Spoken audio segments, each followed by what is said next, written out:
tulong na walang kapalit, bukal sa kalooban. Ang tanging hangarin ay magsilbi sa bayan.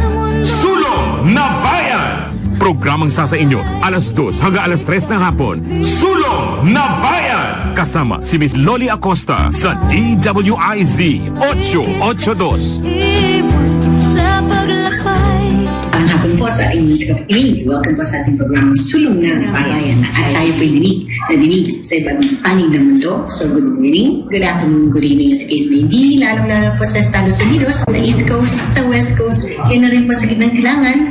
At syempre, dito po sa ating mga neighboring countries, saan-saan naman po yan? Sa Down Under, sa Australia, Malaysia, Indonesia, Thailand, Singapore, Hong Kong, at syempre Myanmar. Malakas na rin po tayo sa Macau. At again, Luzon, Visayas, Mindanao, lalong-lalo po sa ating mga kapatidang Muslim, Assalamualaikum. Ako, we're so blessed na makakapiling natin ang isang matatawag natin blessed woman, lady, in her profession because she delivers babies. Can you hack it? Buhay ang kanyang dinideliver. No? That's her profession. But actually, she's the president of the Davao City Chamber of Commerce and Industry, Inc.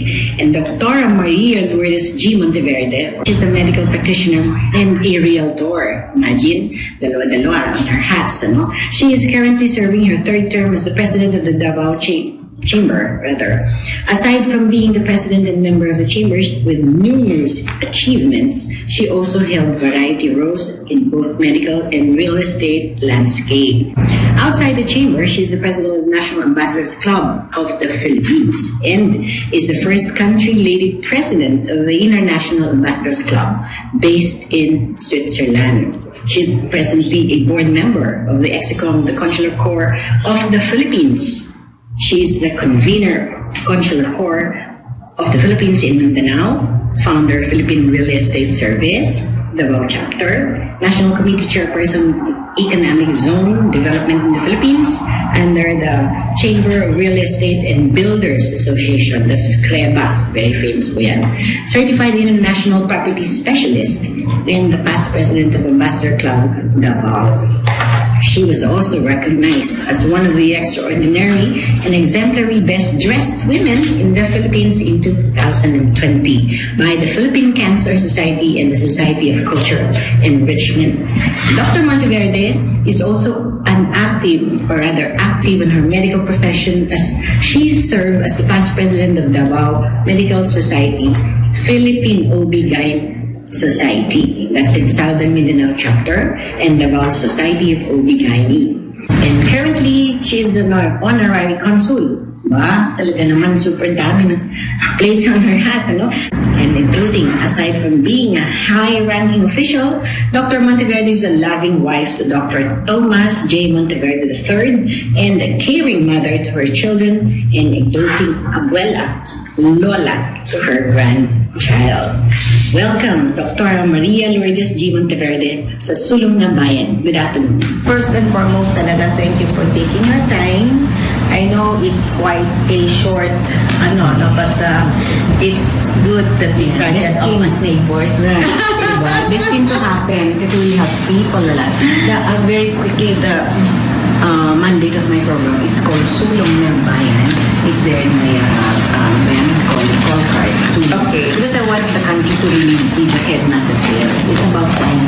Pag hindi alam ng tao, whatever you guys can offer, wala. They know, pwede ko sa Philippines, etc. Like kahapon ka, interview namin si Minda, Development Authority, ang daming projects. Paano kung malalaman kung yung sinasabi? Oo. Good news should be out. Manila doesn't know much about what DWIZ is. I know. Sabi meron palang ganyan. Yeah. Development Authority. They do not know that. Because I'm with CREBA National.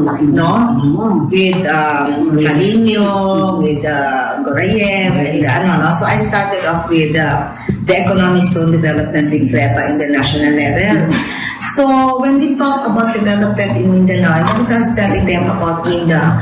We do not know what Minda is. It's not the name of a lady. Sabi ko, it's a government agency that focuses on the growth of Mindanao. Sure. So yun. So, and the marching orders of President PBBM right now. Yes. Mo, ikaw mag-very. Kasi we need to have food security. Yan, they always say that. Food That's a security. misnomer. I have to say to everybody. We can't have shortage. We're so blessed with an honorable place like the food basket. Anong sasabihin mo ng food? It's just a matter of choosing the right investments, the right agricultural input that you would want to for the country, And of course, there are a lot of challenges within the agriculture industry, from manpower to the land to production. Secretary. Yeah. Kasi napakawala niya. Yeah. Actually, we have a Davao Agri-Trade Expo this coming September 29 and 30. I'll start the ball rolling. Okay. So when we talk about the Davao City Chamber, actually, we're more than 50 years old already. So it's about, we started about 1968. So we just had our golden anniversary way back in 2018.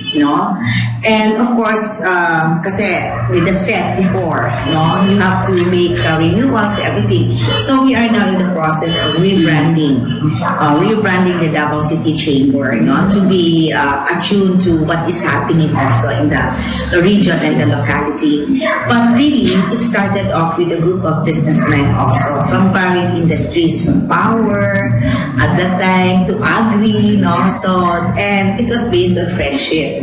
So gradually they incorporated, and then many joined. Initially about at that time about 50 to 60. That's madami, So then now we're more than 400. It's not individual only, because we have organizations with us.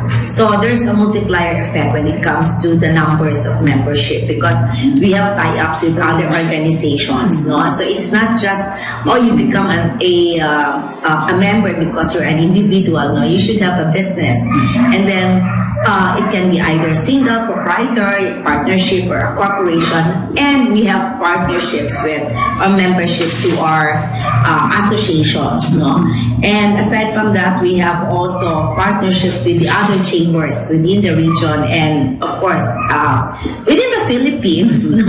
So we have partnerships. We had one with Pampanga before, when we launched the Clark Davao, air connectivity. So we had that, and we have existing tie-ups, and when we started off with the chamber, now it's not only membership but partnerships. Not only local, we have international partnerships. See? Yeah. Specifically. Now we have partnership. Just even during the pandemic, we had Hainan, China, was with us, and then we have with Indonesia also a chamber to chamber, and then we also have with other countries, So usually what we follow through is, if the city has a sisterhood agreement with another country or with another area, we follow through with our chamber to chamber partnership, because it's what makes it tick, So in the long run, that you can have a lot of exchanges. So that's what we do. So right now with the foreign diplomats that you met, His Excellency Borhan Godin, Her Excellency Dr. Taiting, just to mention some. Yes. Her Excellency Anika Thornberg, and siyempre sa South Africa, Her Excellency Radar. Are they like starting to hook you up with their chambers? Yes. We are. Actually, with South Africa, we're talking about the sisterhood in Polokwane. And likewise, we have a follow-through with the chamber to chamber also with Polokwane Chamber. And there's a lot of exchanges when it comes to technology and, of course, trading. Like when we talked yesterday about South Africa, it was more focused on citrus and mangoes. Wow. Yeah. So because they said that their citrus or their lemons, oranges, are very, very cheap. And then they have very, very good quality, but they don't want just trade a imbalance, something like, oh, we just import. So they need something also coming from us. So that's why they would want to support the communities also, so that they will be able to also market the products to their country. Yeah, so there's an exchange. Now, when we talk about Hungary, there were a lot of discussions that were opened up. It was on renewable energy. Yes, renewable energy. And then, of course, there was also a talk about water technology, because they're very good on that also. So actually, there was a presentation from an investment company for the water. And it's not just merely water technology, but even in the use of water technology during disasters. So they are also into that, yes. And you know what? Because of what's happening in Europe, especially in the Russia, Ukraine, a lot of other European countries have already expanded their interest in the Asia-Pacific region. Yes. For food security, for power, no? Is that the BIMP, Iaga? Yes, BIMP, Iaga, and of course, na-spill down to Davao, the interest. And when you talk about Davao now, because of these developments, a lot of these European countries are placing their consulates, no? Here in Davao. So we are having a lot of consuls already, which can, forge and easily link partnerships, no? Bring up news and, share it. Kumbaga parang real time, no? So what's happening? So that's what's happening. For example, ilang consulate lang yan? We have about 15, but recently we have now Finland, no? From Europe. Ireland is coming up. The ambassador of Ireland just came over. And when we talk about community-based projects that the chamber has, we do have an existing one with the Sulong tribe. We are helping also our communities, no? So through the MSMEs, no? Because right now, no, we have about 11 tribes in the whole of Davao. So it's 5 indigenous and 6 Muslim tribes, no? So with that, one of the projects of the chamber is uplifting the lives of IP women. So we push for their cultural heritage, no? So we support also the families, but it's mostly on the women, no? So we nurture and then redevelop their creative stuff on the MSME, on accessories, no? And the weaving, like that. So right now we have a project with the Philippine Chamber of Commerce and Go Negosyo, with Joey Concepcion, and of course the Department of Trade and Industry, and the National Commission on Indigenous People. So DTI is with us, and ZIL, the digital marketing arm of New Zealand. And this is being funded by the Embassy of New Zealand to Ambassador Peter Kell, with the full support of the Prime Minister of New Zealand. Would you believe? That is good news. No? So we have that, and we just launched it, but it's a work in progress even during the pandemic, but we were able to make a go of it just after this year, no? So right now, it's one that's being marketed also. No, it's being shown at the Aprisa Mall, and they have, it's so makatuwa and makahappy for the chamber, because it's not only the mainstream businesses that you're helping, it's community, no? So the chamber has really expanded also its assistance and facilitation. So we are now going through with the communities. So this one, they are also being assisted, by the different, the partnerships that we have on how to market. And this Christmas, they have a big market, I think Ayala is going to have their Christmas decors for this IP community. Yeah, and we thank also the Ayalas for the support for these IP communities. So, biro mo, it's just, and this started off because of Engineer Marley Cruz, who's working with Bon Negosyo, because she was looking for, what are some other conflict areas that we can, help out. So, down to the grassroots talaga tayo. So, that's what the chamber is helping out now, So, next is we have another agri-business, So, but we are still it's still in progress. So, there's a lot, And when you talk about Davao Agri-Trade Expo, we all know that the president is the secretary. So, everyone is on their toes, So, and it was just so timely that we have our Davao Agri-Trade Expo, and then we just came out from the pandemic. I'm not saying that out of the pandemic, but we live with it now, So we are now refocusing again on the high value crops, food sustainability, and our agri products. So you can see here in our where's the poster of ours? So we have here our Davao Agri Trade.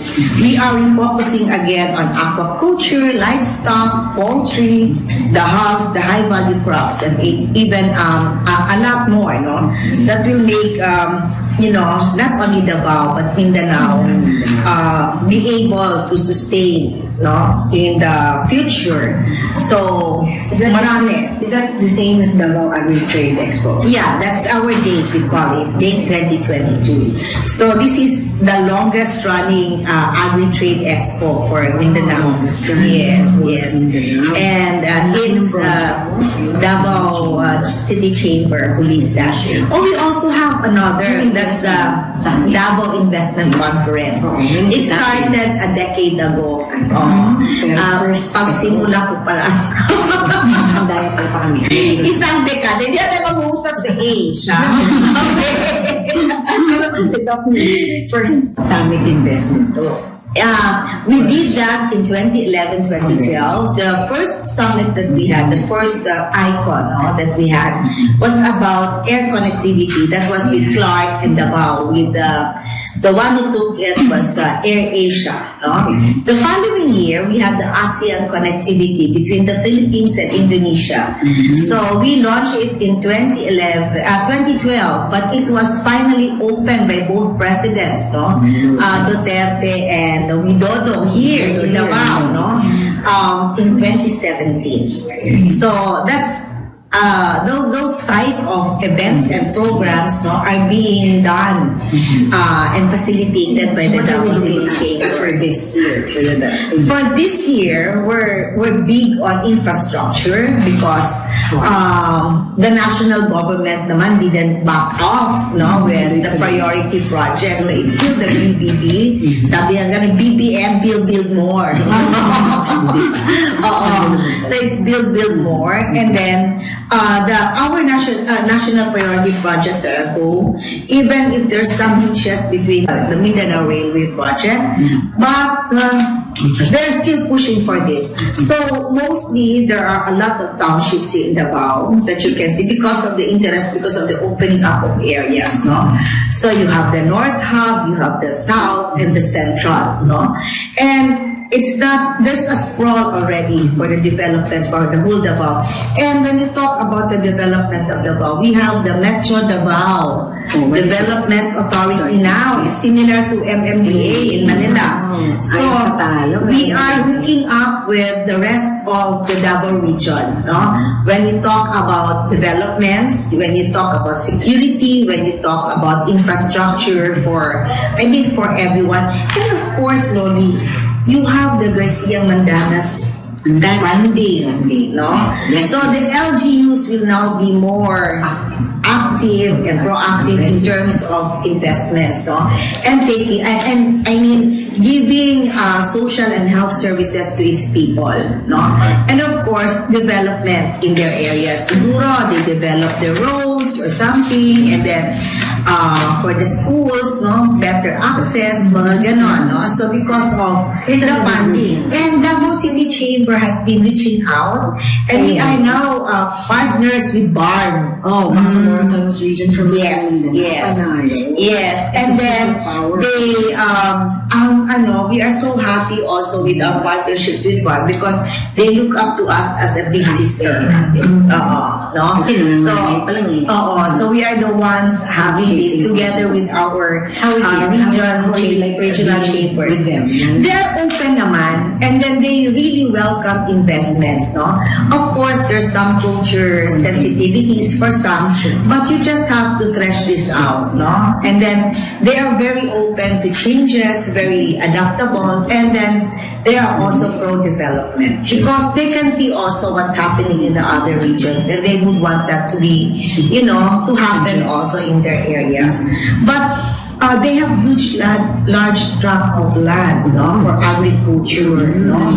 So ang dami. And that's ironical, Doc, poverty is like talagang ang taas ng level, and yet they have Yes.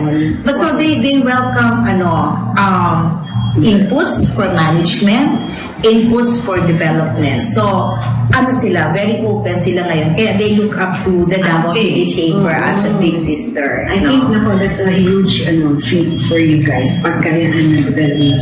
We are having this partnership already. And will help you kasi I know some officials there. Of course, makapalitan na kasi they just had a new induction, right?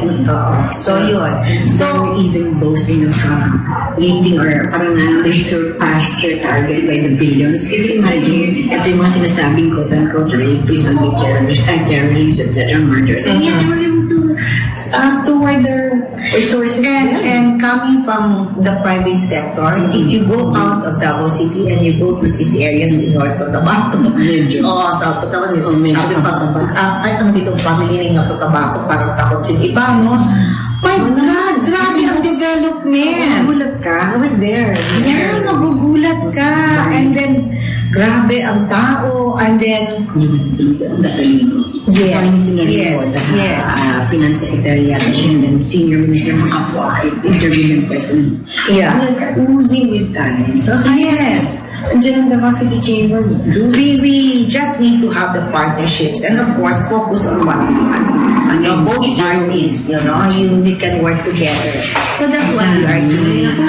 But talaga, we started this off, I think it was in June, middle of the year, to have this partnership with BARN. Yes. Kasi sabi nga nilang gano'n, baby pa talaga ang kailang chamber. Birth banks and so they look up to you and here you are now. So we are extending our assistance. That's good to hear. So nakakatuwa naman kasi ang maganda kasi talaga, if you have partnerships, you are open to all possibilities. No? But of course, you have to go back to what you really want as a chamber. So that's what we are doing right now. So it's not just international, but you go back to regional and the local, no? So yung expansion of the chamber. So maraming nangyayari actually. So we have our Davao Investment Conference, no, which we started off a decade ago, and then even if it was pandemic, we had our Davao Investment Conference and we made well. We were able to mount it, and then it was Carly Lagdameo who chaired our icon, no? And Cebulan Masters, no? The other developments in the city were all highlighted, no? That even if there's pandemic, there's still business, no? But after the pandemic, right now, we're on the recovery phase already. So it's like we're trying to reach the economic surge. No? So it's all activities. But one of the challenges now is because during the pandemic, you are so used to virtual meetings. No? So ngayon, you have hybrid. So it's quite a challenge for most because of the time. You need to multitask talaga. No? So, ang iba naman, pwede ba Zoom pa rin tayo? Parang ang hirap naman, no? Because if you see face to face and physical, you can really do a lot. Yeah. But yes. Oh, tama ka, no? Pero with with the Zoom, you can do a lot, pero nitty-gritty. Dire-diretso talaga, no? So those are some of the challenges. And of course, with the government agencies going on hybrid, no? Ngayon, back to physical, no? So it was quite a challenge during the pandemic. The business economy at that time, even for the whole of Davao, was really on a slump, no? Especially on the tourism sector. But this time around, this is the first time that we have this Kadayawan post-pandemic, and this is physical na talaga. So this is very exciting for everyone, considering that with the presence of all these His Excellencies and we are invigorating the tourism sector and the hospitality sector. So we have to pause for a quick break. Si Miss Loli Acosta, Sulong na Bayan sa DWIZ 882. Hindi ang ating programang Sulong na Bayan na say, Doc, if I'm an investor, syempre, yan, you said all that, rhetorics and all. I would like to be in Davao and syempre, anong best industries can I get into? Actually, when you talk about Davao, you have a lot of agri products, no? So you can go agri if that is your inclination, no? But we do have a lot of retail also. No, it's not agri only, but we have a lot of infrastructure development. No, so kaya maraming real estate development na to. I was like here like several years ago. Yes, because of the opening up of the roads, no. So maraming infrastructure. Kaya ngayon we have different hubs. We have the south, you have the north, you have the central population development. No, so that's what's going on. So there's a of development, and the city also gives incentives. If you do your development, whether it's downtown or outside, depende, no? So there's a lot of range of investment tax incentives that are also being given. Yes, and even for example, if you employ a certain number of people, then there's also an incentive for you. So and there are some specific sectors, no, that are also being given incentives, especially during the height of the pandemic. If you're in the health sector, you do your biologics or something, no? So they give you incentives for that. So that's what's happening. And the city is also developing a lot. No, so we have a city college, we have a city upcoming city hospital. So there's a lot also of support coming in from the city. No? So far naman, the relationship between Davao City Chamber and that of the city has already been very, very strong from the very, very start. No? Because we support each other when it comes to policy directions, which are mostly pro-development.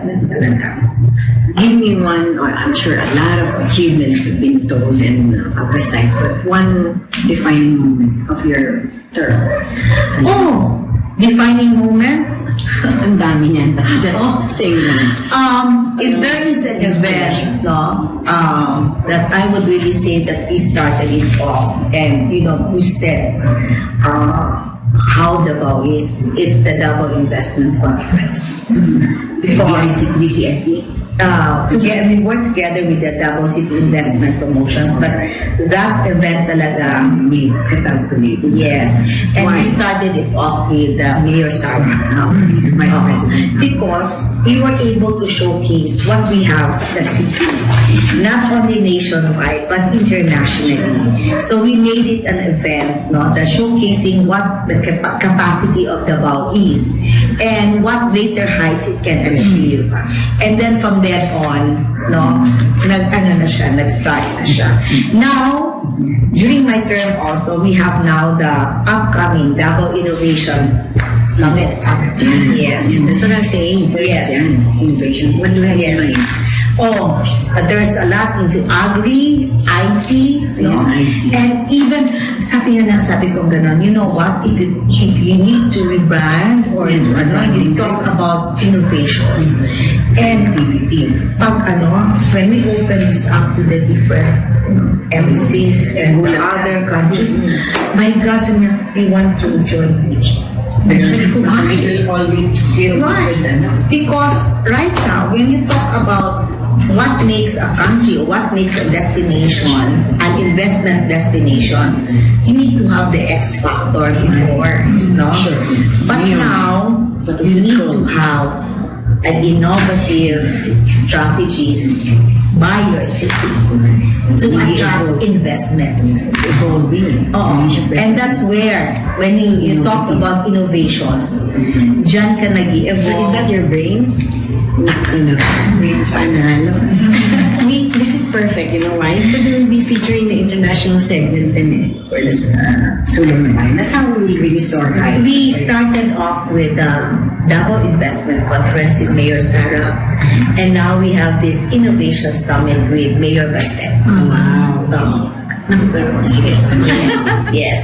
And we're really hoping that since the agriculture sector is the focus of the president now, there will be a lot of changes and innovations. Countries like India, Israel are with us. Wow, is that right? Of course, China, Korea is with us. But when you talk about agri, their interest is there already. Yeah, for innovations.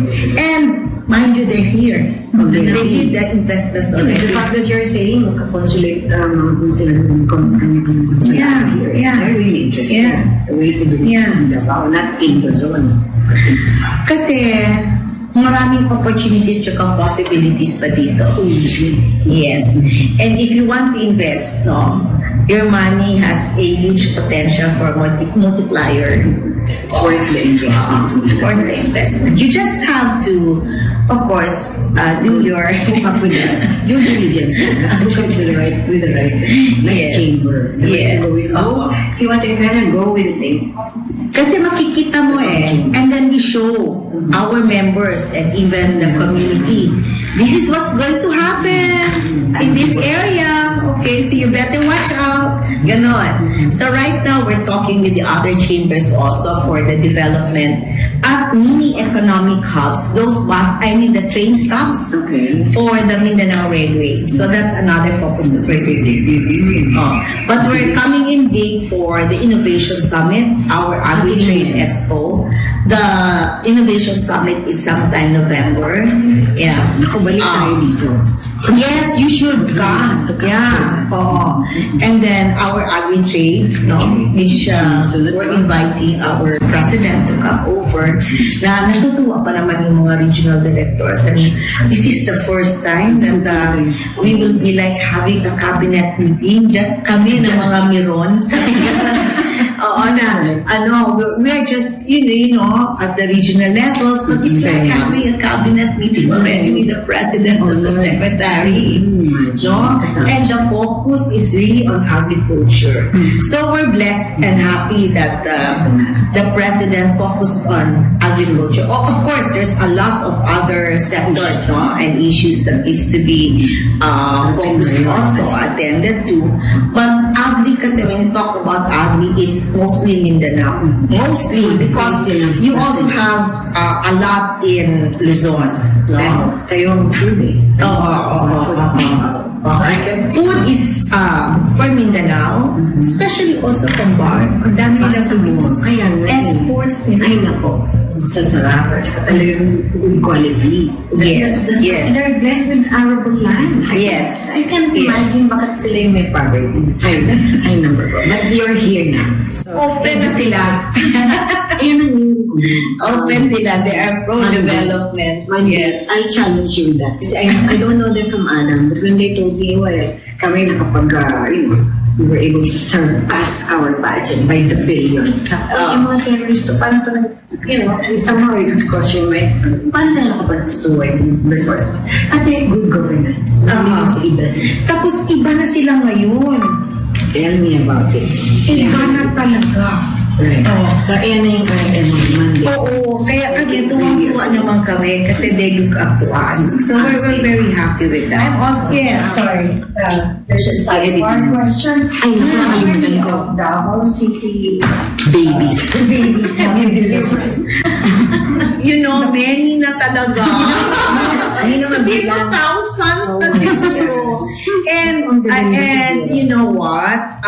Kasi I am really an OBGYN. No? So it's parang nurturing kasi sa side ko. Mama talaga ang dating ko. No? Oh. Diba? Mama talaga ang dating ko because that's what my my experience and my upbringing. No? I'm a babae, tapos nanay, and then OB ka pa, you listen to women, and you know, pag women ang kasama mo, it's not only marites. There's that social component and that attachment to women on what are really the issues. No? So it's just, I'm just siguro blessed also that I was able to work with a lot, no? And having a very supportive husband and the family. He's also a doctor, right? He's also a doctor, but from a political family. So you know how to go on with deal with people. But really, it's big challenge, no? Pero let me get back to your question. Okay.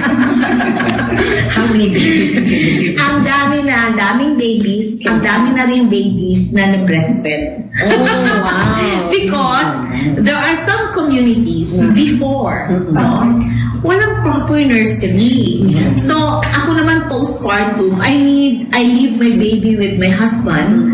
So, I need to, wala pa na uso yung mga breastfeeding. So, I have to continue the breastfeeding. After delivery, sino nga yun ang panganak natin na needed the breast milk? Oh, let's have That's something new. Oh my God. So, ganun. But in closing, tell us your message of hope for our viewers all over the world. Thank you so much for having us in this segment. No? So, when you talk about development, it's really best to touch base with your local chamber because they know what is happening on the ground, what is the best concerns and issues that you would want to be involved with, and concerns especially for your businesses. If you want to grow your business, go and connect with your local chamber. For us, it's Davao City Chamber of Commerce. No less. Thank you so much. Thank you. We look forward to our coordination, collaboration. We're here. Yes. Our program, Sulong, is because we want you to soar high. Okay, thank you so much. Iba naman to si Vice Mayor J. Melchor Kitain, As a growing up, nakita niya yung disiplina ng kanyang ama. Isa pang panayam sa kanya para sa kanyang family history. Saan nga ba nanggaling ang mga Kitains at bakit ganyan siya kasipag? Sino nga ba nag-motivate sa kanya? At siguro bakit nandyan yung passion niya to serve. The Kitains, let's go to your very story of Kitains. The Kitains in the history, the pages of history of the Kitains. You guys have contributed your own skills and talents. Tell us, share to us. Well, for the information of the listeners and viewers, the Kitain is really if you listen to the surname Kitain, it's Tagalog, Kitain. So, simply means we're not originally from Mindanao. Our family originally came from Alitagtag, Batangas. Wow, nice. Yes, ma'am, Batangueño. It so happens my grandfather and his siblings were the first migrants here in Davao City before the war. I think they were looking for greener pastures because I don't know how Batangas was in the 30s, but they wanted to go somewhere and start anew. So they chose Mindanao and Davao City. So that's how the Kitain surname came to be here. And also my grandmother, the wife of my grandfather also came from Balingasag. It's in Cagayan de Oro. I don't know if it's Misamis Oriental or Occidental. Also from that area. So they got married, they settled here in Davao City. So basically that's how our family came to be here in Davao City. I think they met here because my grandfather studied law at FEU or UE. Naku, makamultoyin ako. I'm not sure if it's in UE or FEU. Because I heard from him, he studied there because it was very near the bus station when he can go home to Batangas easily. My grandmother studied at the University of the Philippines Law School. It was still in UP Manila then. It was not yet in Diliman. So she graduated there. So I don't know. They probably did not meet during law school. I think they met here. What's the typical day like for you after your work in I'm a homebody really. Maybe because my mother was so strict before when I was young. I'm not really. When I go out, you have to be home early, or if possible, don't go out at all.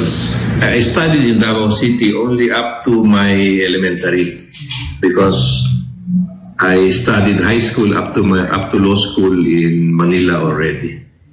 I was already in Manila for siguro half of my life, 16 years siguro, high school, college, and law school. I was in Manila. I was in San Beda for law school. I was in UP Diliman for college. Then I was in the Philippine High School for the Arts for high school. So all over. No? So I'm used to. I mean, at an early age, I left home already. I just stayed in dormitories. I just stayed in lodging houses. So, no relative really. Dormitories, ganun lang po ang buhay ko. That's why probably when I became a lawyer, I went back here. I don't want to go out of the house anymore because I'm always out. No parents to look after me and tell me you go home early. So for 16 years, I just go wherever I want. Nobody monitors me. So when I got home, siguro na pagod na ma'am sa bahay na lang parate. So right now, after office hours, I go home. Or my best relaxation really is just to go to a coffee shop, drink coffee and watch people pass by. Maybe meet some of my friends who are also in the coffee shop, have a small chit-chat. That's it for me, ma'am. But do you have a favorite sport, like basketball or something? Right now, I just do walking and biking inside the subdivision. When I was younger, I was really into weightlifting. Yung po ang hilig ko, weightlifting, which explains my kumapal ang frame ko dahil sige lang weight. So, ngayon, di na tuloy magliit. You mentioned arts and acting dyan. Yes, ma'am. You do paint. Yes, ma'am. I was a visual. My major in the Philippine High School for the Arts was visual arts. Ano yan? Painting. Then we choose our medium. My medium is watercolor. Then, doon panahon yun sa school kasi since it's an art school, you're encouraged to take up other forms of art as an elective. Although your main main course mo talaga is yung visual arts. Some of my classmates are ballet, violin, piano. I also did some theater. Wow. Oh yes, ma'am, naka-theater ako. I had the chance to act at the Cultural Center of the Philippines. Oh, doon. So nawala ako yung pagkamahiyain ko. Buti na lang din. So there was some photography, there was some sculpture being taught. But I don't know where that all went now. Siguro when I became a lawyer, it's a different. Kasi originally I wanted to architecture sana ang naisip ko, or College of Fine Arts UP, but you know our family kasi we're really law school kasi law kasi talaga ang trust. My grandparents lawyers, so parents, uncles, lawyers. So, sige lang, I can be sabi naman ng mother ko, you can still be an artist and be a lawyer at the same time. Art will just be a hobby of yours. Main source of livelihood will be lawyering. Sabi ko, okay, sunod lang. So did you practice law before? Yes, ma'am. 1998, I was a full-time, 1999, I became a lawyer. Full-time ako, litigation lawyer. I'm not the corporate type that sits in the office. No, I go to court every day and I'm a solo practitioner. I'm alone. I'm only one lawyer in our office. So when people ask me, who's your researcher? Who does the writing for you? I said, yes, I have a researcher. Somebody does the writing for me and everything. How many are you in the office? I said, only one. I do all of it. Then I have a secretary. You're looking at that person. So, yun po, for That's so, practicing talaga kasi yung law office po namin at Amba Street, that was the law office of my grandparents. So my grandmother said there should be a lawyer grandchild. So I was pressured being the male, usually lalaki kasi nag-law agad yung maisip noon. Ganun kasi noon ang notion. So ako ang nag-law. My sister became a doctor. My other cousin was a social worker. So I'm the only one who took up law. So eventually after me, I had cousins who took up law also, but they're based in Manila na. Kasi usually if you graduate from a Manila law school, usually you get job opportunities immediately in Manila. If you come back here, definitely you will have to practice. So I'm the one up to now managing our family law office. Kaya nakatulong naman because if you belong to the Sangguniang Panglungsod, that's legislative work. So I also teach din po, ma'am. I teach in the evening law school. wow. Kailangan makaipon nun eh. Minsan kulang yung income sa pag-practice. Hindi pa ako counselor.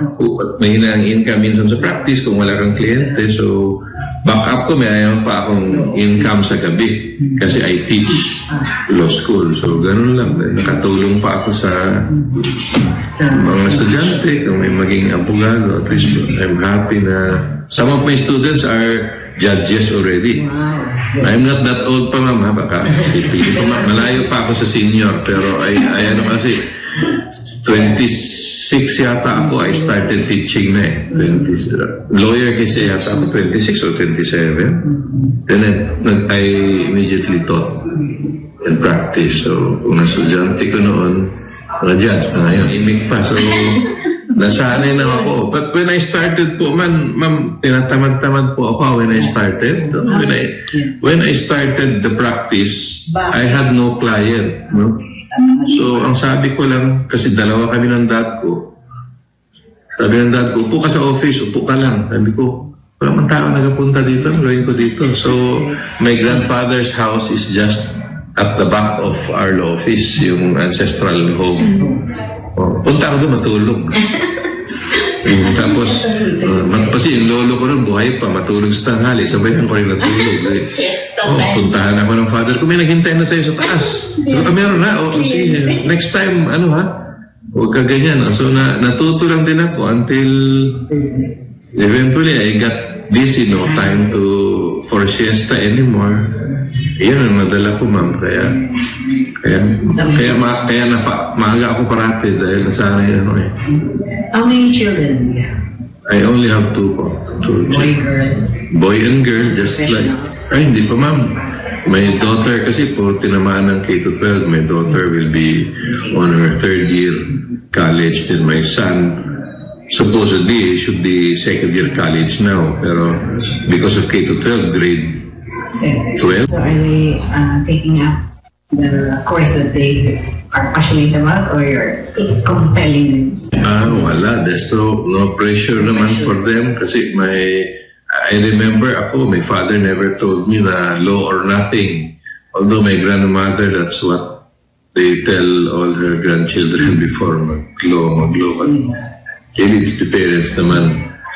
who will tell you what to do. So, wala naman. Siguro nag-law lang ako. Nagpunta na din ako sa law, ma'am, kasi ayaw ko pa siguro magtrabaho pag-graduate ng college. Kulang mo akong gawin. Sige, mag-law na lang muna para scholar pa. Scholar pa ng parents, no responsibility yet. You still get your allowance. So. But did you even think of going overseas to work? Hindi rin ma'am, kasi wala din opportunity for me there because I'm not good in computer. Usually, what I know, or if you're in the medical field, like you're a nurse, I'm not in my course was an AB course. So this, even having a college degree, my course is not in demand outside, so no opportunity. But growing up, what do you really want to be in addition to being a lawyer? Pasalamat naman tayo sa ating naging kaagapan. Siyempre, Engineer Juna Guba, Writers Aram Rashid, Mara, and Ma'am Juday, ang ating news director sa social media. Jan, thank you for the patience, Jai and Elaine. At siyempre, sa ating communication assistant na napakatsaga din, si Miss Joanne. At thank you, Chairman D. Edgar Cabangon, Randy Cabangon, Miss Ana Cancino, ating Vice President din si Sir Chola Abiera, Marvin Estigoy ng ating sales. At syempre, as I always say, keep God first in every area of our lives, so He will direct our path. God bless everyone. Si Miss Loli Acosta, Sulong na Bayan sa DWIZ 882.